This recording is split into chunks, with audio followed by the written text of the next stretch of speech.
gudati manoron beako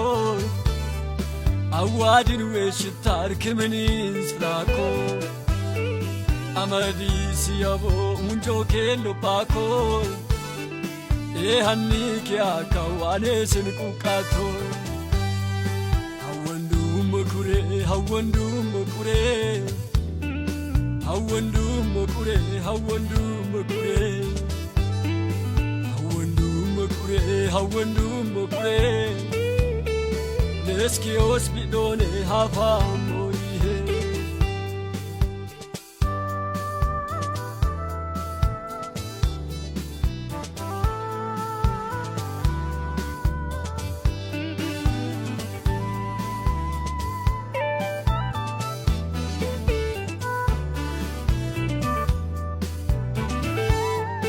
Wachamu kisagar mache sobe akoi Warkura shetane ubo kushikako Wachanch minen agakata akoi Ware araro man warkiterako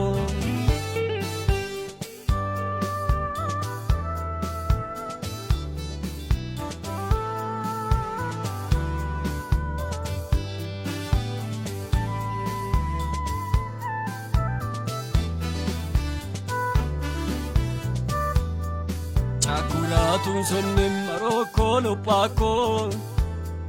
Chebi pradunan kestada urako Kikol mobeis kubul kawisako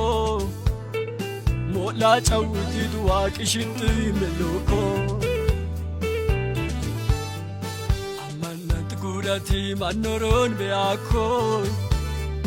Awadin weshitar kimenin slako amadi siyabo munjo kelo pako hanni kya kawane sin kukato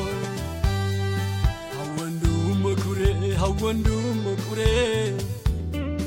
hawandu mukure hawandu mukure hawandu mukure hawandu mukure neski hospidone hafa moihe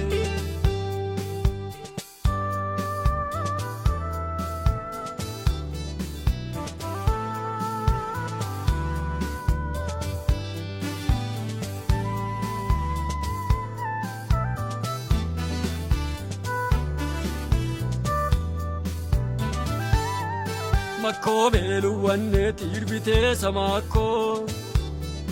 minunda masela galat kinorako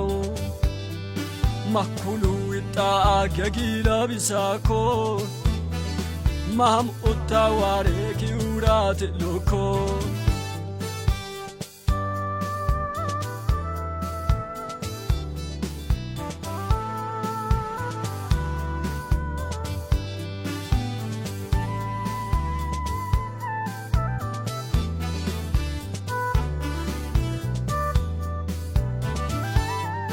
Atorash beaka itwari frako Atmolen watu arbeyi maningibako Kiminingindonu papa tofeako Kaba utaware kurat hasisako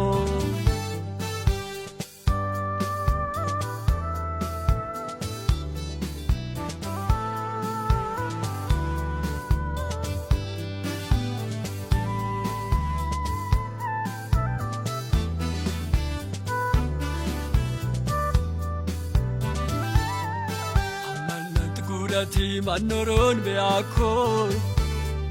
awadin weshitar kimenin slako amadi siyabo munjo kelo pako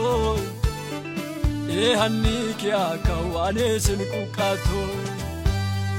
hawandu mukure hawandu mukure hawandu mukure hawandu mukure hawandu mukure neski hospidone hafa